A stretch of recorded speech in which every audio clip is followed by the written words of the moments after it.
Good evening, everyone. Welcome to Inside Artesian Football here on WREP 15 Sports. I'm your host, Eric Meyer, joined, as always, by Artesian head coach Carter Whitson. Coach, you guys moved to 4-0 on the campaign with a big top 5 showdown win on Friday night over the Decatur Central Hawks. Yes, it wasn't the prettiest thing ever, a little ugly, but we'll take any kind of win that we can get, especially against a team that talented, that's that explosive. So walking away with a dub is good. A lot of eyes in the state of Indiana on that particular game between the Artesians and the Hawks. And like we said, Martinsville comes out with the thrilling win, 18-15. We'll talk with the coach about that contest. We'll take a look at some of the highlights, and we'll also look ahead to the Artesians matchup coming up this Friday night on the road at Franklin Community High School. Let's start first, though, with the win over the Decatur Central Hawks. And like you said, it wasn't the prettiest thing in the world. Struggled at times to move the ball offensively. Defensively, though, kept you guys in the ball game, forced a lot of turnovers, and in the end, throw in the special teams, that's the difference. Yeah, we go out and we score on our first drive, which is something that we've continued to stress and continue to show how important it is. So we go out and score, and we're thinking, all right, and then from there on out, offense doesn't get in the end zone, but it's a team sport. Defense did their job with turnovers. They created 7.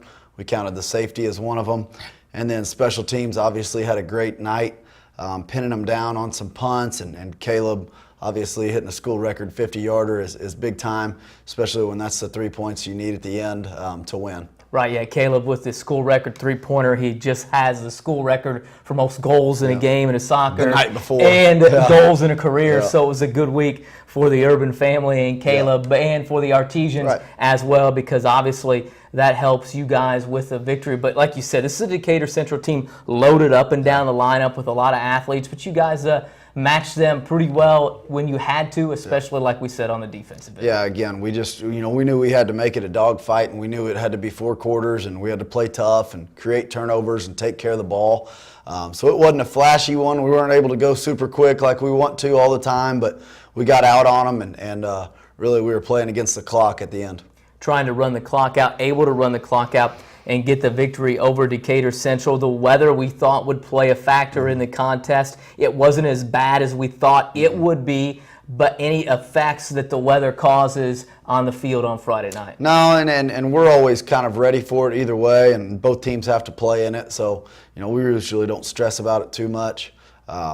Whatever happens, we might adjust the game plan, but it was pretty dry Friday night, so we just stuck with our regular game plan. Like we said, you guys jumped out on the Decatur Central Hawks right out of the get-go. Let's go ahead and take a look at some of the highlights from the Artesians' victory on Friday night over Decatur Central. And right here from the start, it's Travis Griffey. Yeah, first play on offense, Travis breaks it pretty far, which is awesome to see, and that's what we want. We want big plays. We want to start out. We want to get the excitement and momentum on our side early, and we get it going.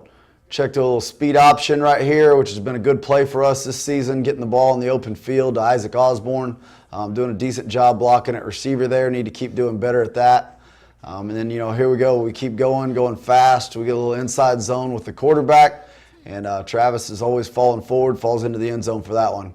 And then here's the key to the game. Stopping, they've got some great players, and we knew they were going to line up in different spots and do some different things when they were in those different spots. So we had a great game plan, but our kids just executed and created these turnovers right there. There's a freshman doing a great job in his drop at linebacker, just right in the window. We want to see him get in the end zone, but it's exciting whenever we can take it away from them.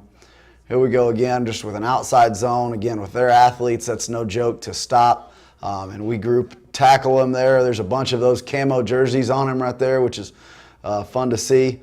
I know nobody really knew we were coming out with those uniforms, so we tried to have a little bit of a surprise. Here's Griffey again, making a decent play on a scramble right there. We'd like to see him not have those kind of hits. We want him to go over people or around people, not through people, but that's Griffey. He's kind of a hard head. And then here's Jacob Burkett. Jacob Burkett had a phenomenal game, creating takeaways, turnovers. I think he was responsible for 3 of them. So that's a junior right there, getting his hat on the ball. Making those guys fumble, and then also recovers it.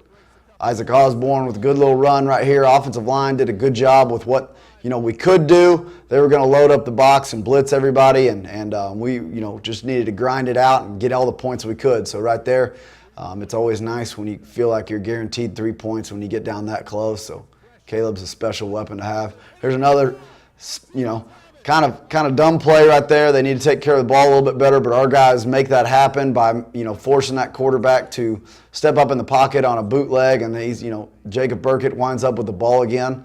Again, he had a great game, and back to where we're getting our points from now on, number 16. So Caleb had a great game, and we love having him. Here's the last play of the first half, another great stop for us to go into halftime. That's back-to-back weeks of that. If he caught that, they still would have.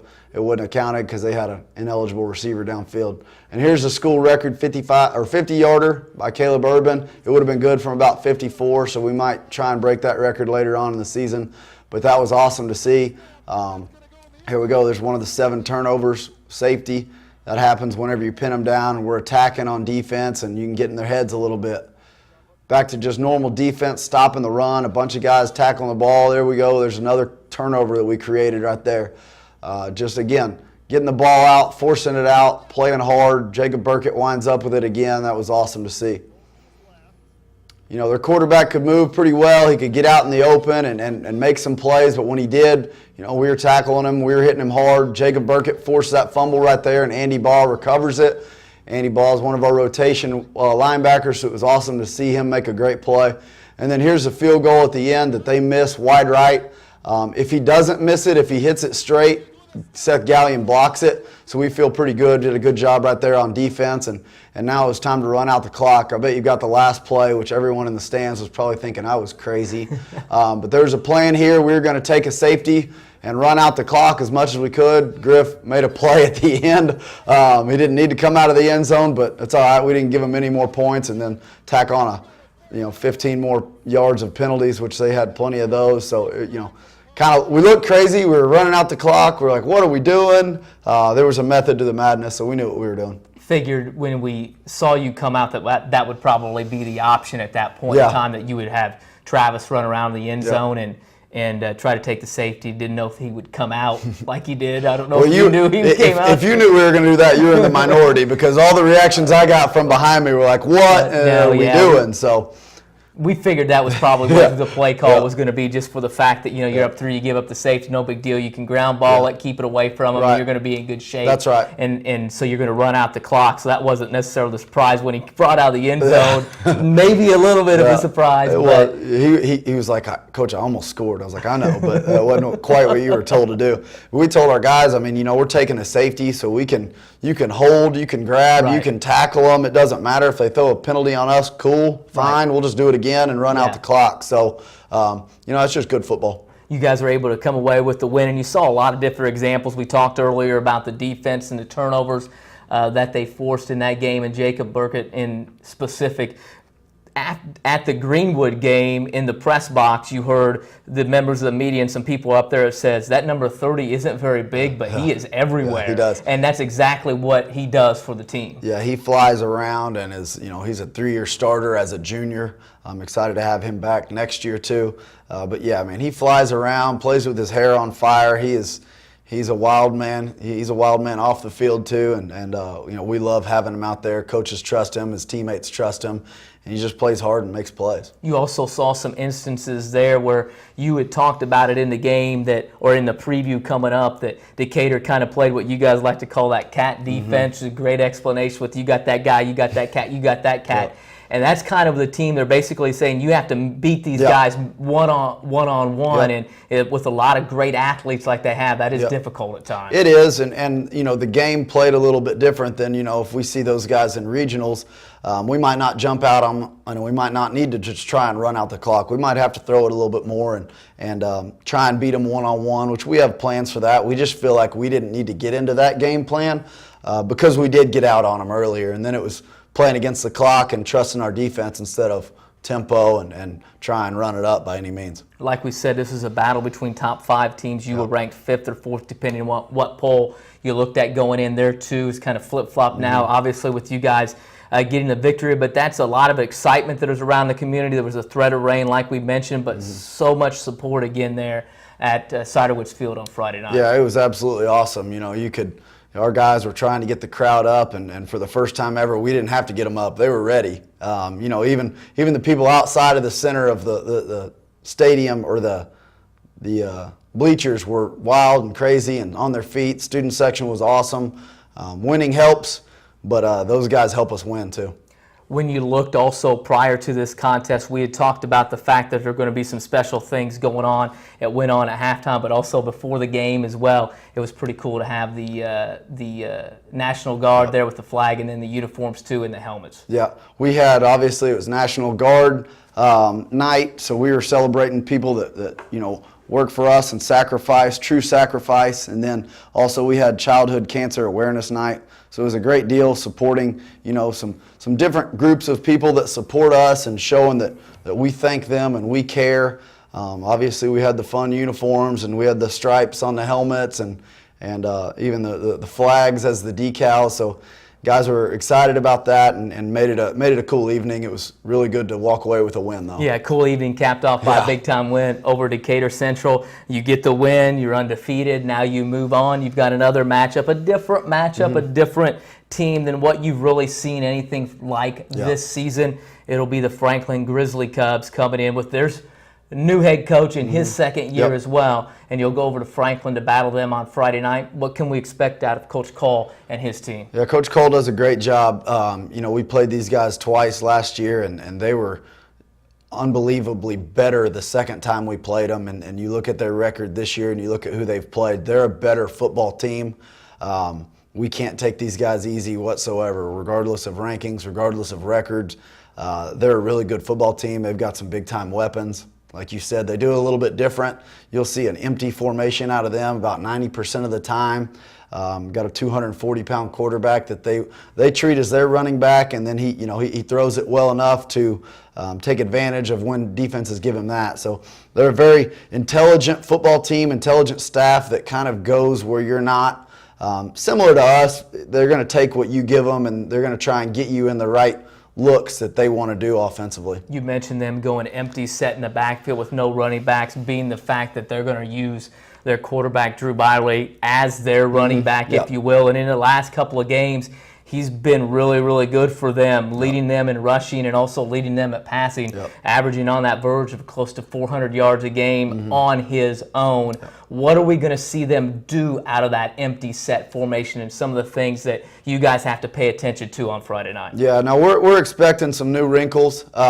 But, they come out versus Columbus North in the first 5 plays, they're an empty and run quarterback dive. So they know what they believe in, and they're going to stick with it if it works. They're going to throw quick hitches. If we don't cover somebody up, they're going to throw some uncovereds. With the little funky formations, they'll throw some screens and really just try and, make you work hard on defense. So, yeah, the quarterback, it's all centered around him, rushing and passing. But we're excited about our defense, and I think they're going to be up for the challenge. Hopefully, we're better than anybody they've played yet. The defense has played very well, evidenced by the fact with the 7 turnovers on Friday night as they just continue to play well for the Artesians. On the defensive side for Franklin, what are we going to expect out of the Grizzly Cubs? Very similar to what we saw against Greenwood, a 4-3 cover 4 defense, kind of the old bend but don't break, play solid defense. They're not a heavy blitz team, although I think we'll see some more blitz just from, when people watch what Decatur did to us. I think we'll have to adjust to that, and that's okay. But yeah, 4-3 defense. Coach's kid plays the Mike linebacker. He's a good player. They've had to rotate some other guys from linebacker to D-line, from corner to safety. So a little bit of a rotation there with some injuries, but just a good, solid defense and a different type of offense, so it's going to be a challenge for us. You mentioned the fact with Decatur Central having played you guys tough. Now that game tape is out, and people talk about it. Sometimes a team giving a blueprint or showing a blueprint. Obviously, most teams aren't going to have Decatur's personnel with them. So how do you try to combat what Decatur did and how you react to that to try to change things or fix things so other teams can't maybe try to exploit what they did? Yeah, and you're exactly right. We're not going to see anybody that athletic till regionals if Decatur's there and we're there. So, we're going to play against some guys that we feel like we can take advantage of at wide receiver and quarterback run game. And, we still didn't feel like we blocked very well or played very well up front Friday night.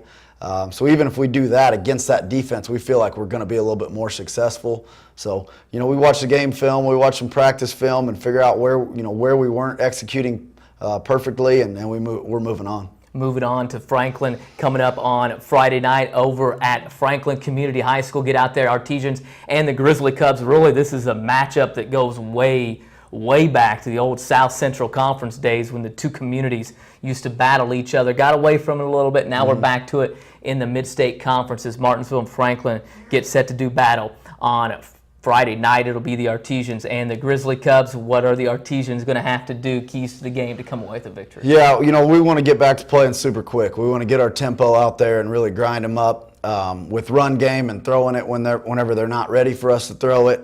We do need to spin it around a little bit better. We keep talking about that. After week 1, we didn't really do it, and then week 2 we did. So we need to get back to that, take advantage of what people give us.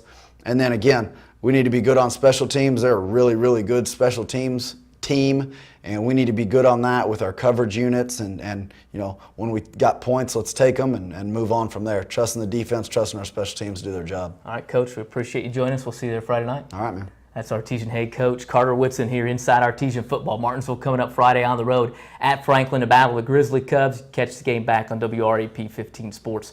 As always, Martinsville and Franklin coming up on Friday night. As always, Coach, we appreciate you coming in. Good luck on Friday. Appreciate it. For the head coach, Carter Whitson, along with the advanced broadcasting class who produced it, I'm Eric Meyer. We'll see you again next time inside Artesian football.